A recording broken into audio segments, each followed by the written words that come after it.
name is Rachel, and this is my slightly belated mid-year book freakout tag. So first up on the list of questions is the best book you've read so far in 2018. And for this one, I picked From Twinkle with Love by Sandhya Menon. This is not a sequel to When Dimple Met Rishi, but it's very similar in the setup. It's a contemporary romance with a lot of Indian culture mixed in, and I really loved it. I actually like this one even better than When Dimple Met Rishi, and it was just fantastic. If you haven't read this yet, I would highly recommend it.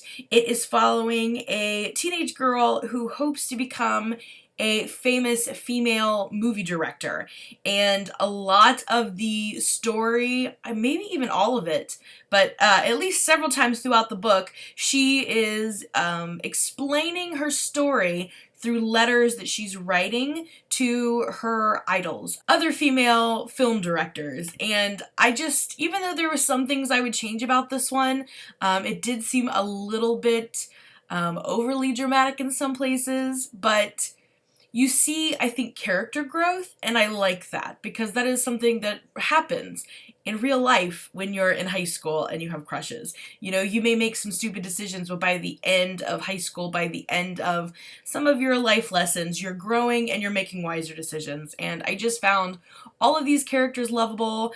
I love the very strong underlying feminist undertones that girls can do whatever, and I just really, really enjoyed this book. Next up is the best sequel you've read so far in 2018, and for me, that is The Lady's Guide to Petticoats and Piracy by Mackenzie Lee. This book is coming out, I believe, in October, and I was lucky enough to get an e-galley, and I just gobbled it right up. It is adorable, and I think I like this even more than the first one because there was just so much happening. There was just so much growth with the characters. There was just so many things that I enjoyed reading in this one. And if you enjoyed the first one, you were definitely going to like this one. It focuses more on Felicity's journey, but Percy and Monty are present in this book, which I did like. So it's just a slight shift in the story perspective. And in this, we are following Felicity's hunt to find a medical school that will take her on as a student in a time when women aren't accepted in medicine. And much like in the first book, a simple task sets off to become something insane. This little insane journey that takes them all over through a lot of adventures, and it was just so much fun. This one got a little weird, just like the first one. Like, it seems very historically realistic, but there's a little bit of magical element to it, and I enjoyed that in this case. I just really enjoyed this one. Again, a huge amount of underlying girl power in this that I really, really enjoyed. Next up is a new release that you haven't gotten to yet, and believe it or not, for me, that is Reaper in the Gates by Sabaa Tahir. This one's intentional though. I read the sequel, Torch Against the Night, as soon as I could get my hands on it, and then I had to wait so long for this one to come out that I feel like I need to try to wait a little bit longer, closer to the release date of the fourth and final book, because I'm not sure I can handle another huge wait again. And I'm thinking if I wait a little bit longer, then I can go back through and read the whole series and then jump right into the fourth book. So that one's intentional, but it is definitely a struggle. I'm dying to continue on with the story, but again, I think for the sanity of myself and everybody listening to my YouTube rants here, that I need to try to put it off as long as I can, make it as close to the release of the fourth book as possible. But I am absolutely dying to read this book, and I can pretty safely guarantee that I will like it unless they kill off all of the main characters. Next up is your most anticipated release for the second half of the year, and for this, I'm going to go with Don't Call Me Crazy, edited by Kelly Jensen. It's a collection of essays by authors and celebrities and other important figures about mental health.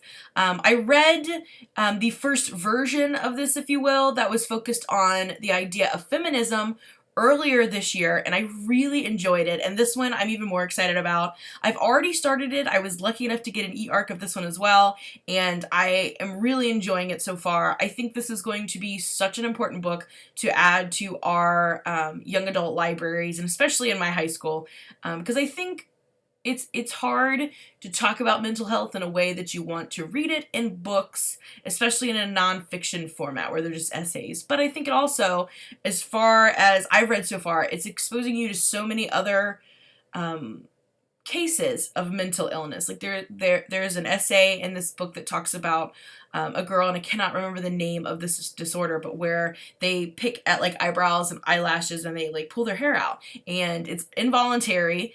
And you just don't necessarily hear about all these different kinds of mental illness. You normally hear about just depression, especially associated with suicide and anxiety. You don't hear about a lot of lesser known mental illnesses as well. So I'm so excited for this collection.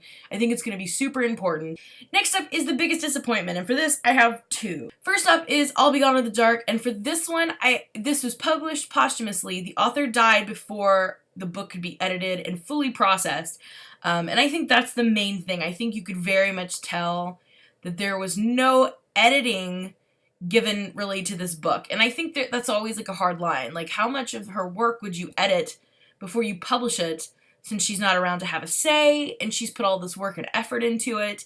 But for me, it just didn't work very well. Now, the information presented was amazing. I think for me it was just mostly the way it was presented. It jumped around so much. It was very inconsistent for me, and I think it's because there just wasn't that editing. So, I mean, it really isn't a reflection on the author because she didn't have a chance to work on it anymore. But I was super hyped for this one, and it was just kind of a rough read for me. But I am very excited to read more about the East Area Rapist or / the Golden State Killer, especially as they just caught him like right after the book was released. So that was all very intense, but the book just fell a little flat for me.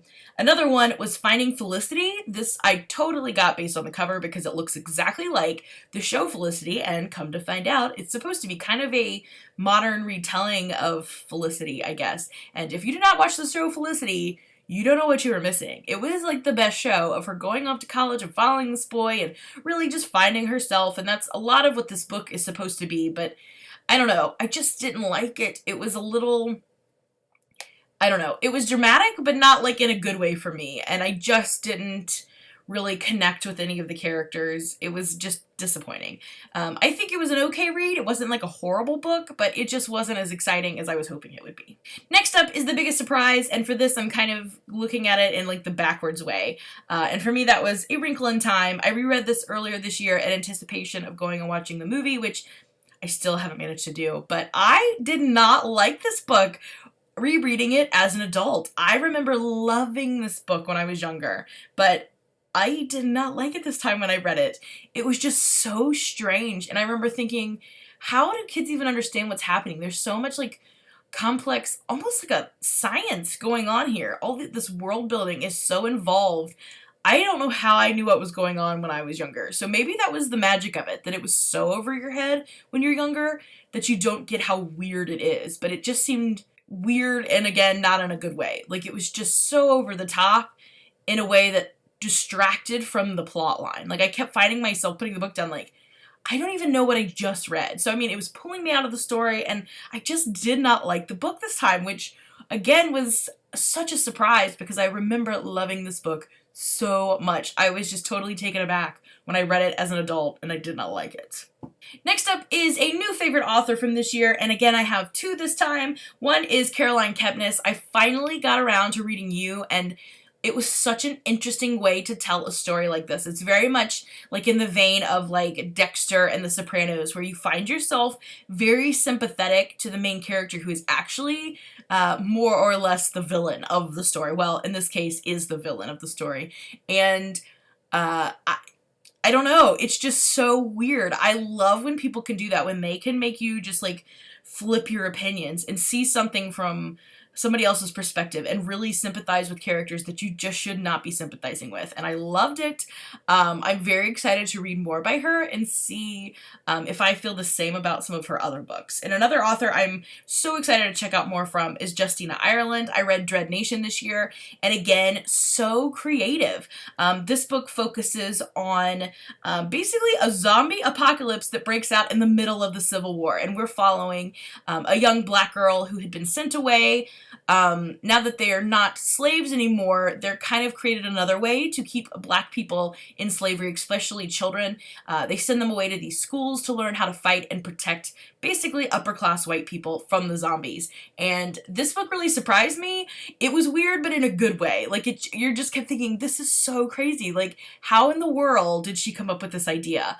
I'm excited for my kids to read Dread Nation 2 and see what they think. But I really liked her writing style. I liked the creativity of this story, so I'm excited to check out more by Justina Ireland. Next up is your newest fictional crush, and I have two. I'm going to go first with Sahil Roy. He is the main male lead in From Twinkle with Love, and I had a crush on Sahil pretty much the whole time. There was only like one minor time that I was a little like agitated with him, but besides that, I just loved him. I would love a Sahil of my own, and yes, Sahil, I'm on board for Sahil. The other one is Dante from Legendary. He was the tattooed bad boy in Caraval, but then you get to know him a lot more in Legendary, and of course, I liked him a lot more in Legendary, and yes, definitely on the fictional crush list now. Next up are your new favorite characters, and first up I have the Prince of Hearts, also from Legendary. This is a new character. He was not in Caraval, so new to Legend by Stephanie Garber, and I really liked him. He was definitely like a bad boy character, and it's a love-hate relationship, I feel like, with most of the characters and the Prince of Hearts, but I just really loved reading about him. I liked his attitude with things. I liked that he was not as two-dimensional as what it seems like at the beginning, and I just really enjoyed his character. I hope to see more of him in the third and final book.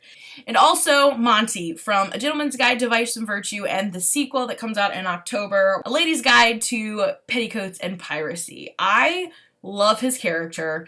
I don't know. I don't know. I think a lot of the things he does, especially in A Gentleman's Guide, are just so annoying, but I love his character. I love all the shenanigans he gets into. I love the way he reacts to crazy circumstances. I just really liked his character. And again, I'm hoping to see him more in future books. Next up is a book that made you cry, and this one is a graphic novel. I heard on a podcast about this book, and they said it's gonna make you cry, and I thought, psh, how can a graphic novel make me cry? It's like so short, you can't really get involved in it. Touché, I did cry, and that is Bingo Love. It was so touching, and by the end, you totally cry. Although I'll say, like, this isn't my favorite storyline because some of it goes off track so much when you're not expecting it that it's jarring. It kind of pulled me out of the story a little bit, but the illustration was amazing. The idea behind the story was amazing. The diversity that it brings to comic books I've not seen before. And I mean, I just really liked the emotional investment in this short comic book, and it totally made me cry. Next up is a book that made you happy, and for me, that is the Bad Guys series by Aaron Blabey. I love the series. I'm not going to talk much about it because I talk about it all the time on my channel, but I love it, I love it, I love it. They always make me laugh. They're so ridiculous, but they are so adorable. Highly recommend them for any children in your life. They're fantastic. Next up is your favorite book to film adaptation, and for this I'm going with The Handmaid's Tale. Not technically a film, but they made it a show on Hulu, and it is fantastic. I like it more than the book, which is rare, and oh my gosh, it's so emotional, and it's so important, and it's so relevant. Basically, they took a book that was hugely important, and hugely relevant, that was technically sci-fi, and they updated it enough in this show to make it seem like this could literally happen tomorrow. It is terrifying and amazing at the same time, and I just can't get enough of it. I already watched both full seasons and will probably continue to watch them until they end the show. It's just so captivating. Next up is your favorite review that you've written, and for that I'm going to go with National Parks of the USA. This is a children's book that I reviewed, and it is fantastic. I have told everybody that will listen about this. The illustrations are amazing, and it shares so much information about national parks across the US that I did not even know. And it's so attainable. Like, a lot of times when I think of books about national parks, it tends to go on and on with a lot of detail, and it's I mean, you can't talk about nature that much without it getting a little repetitive and boring. But this is amazing. It's short, sweet, to the point. It's geared towards children, but it's accessible for adults. And it really gave me the wanderlust. I want to go see all of these places. And again, the illustrations were amazing. It was so much fun, and I really enjoyed sharing my review for that book. Next up is the book with the most beautiful cover, and for that I went with Eleanor. However, I did not enjoy this book, so the inside was not as good as the outside, but it is such a beautiful book. Oh my gosh, I read it for Booktubeathon for the book with the most beautiful spine, because it has a beautiful spine, but it also has a beautiful cover, and it's just such a pretty cover. I am so in love with the cover of this book.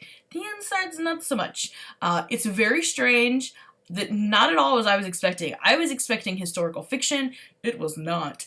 It kind of goes back and forth between generations a little bit, but not enough that I would consider it historical fiction. It was very much, I guess, fantasy, a little bit more like magical realism, but like heavy on the magical part.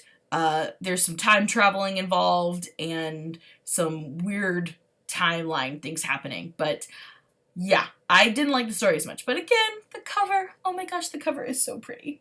And the last question are some books that you want to read before the end of the year. So first up is Children of Blood and Bone. How have I not read that so far? I think we're going to read this for my high school book club, so that is definitely on the list coming up. I also want to read the entire To All the Boys You Loved Before series. I read the first one with my book club several years ago, and I have not read the other two, and I would like to read all three of them before I watch the Netflix show, so that's on the list. The Guernsey Potato Peel Society book, I don't remember the full title, I never can remember how to say it, but that's another one that just came out as a Netflix movie. My mom just read it and she loved it, so I really want to read that one. I also want to read Scythe by Neil Shusterman. I've heard nothing but good things and I keep putting it on the back burner and I'm not sure why, so I want to get that one read. I also want to read Crazy Rich Asians. That sounds hilarious, and again, the movie is coming out. And there are several more, but those are ones just off the top of my head. So, yeah, I'm excited. Still got plenty of time to read. I'm doing okay reading-wise. Let's check out my Goodreads goal. Originally, I think I set my goal for 125 books for this year, which was definitely a stretch for what I typically read, and I am currently at 68 books, so I'm only at 54%. I am 13 books behind. Yikes. So hopefully I can pick up the pace a little bit. I am a little concerned since summer is already over, and that's usually my big reading time, but I had a huge reading slump towards the end of last school year that kind of slunk into summer, so I didn't get as much read as I wanted, but hopefully I can pick up the pace now. So, wish me luck, and I will check in again at the end of the year and let you know how my final Goodreads total goes. So, thanks for watching, and I'll see you again soon. Bye for now!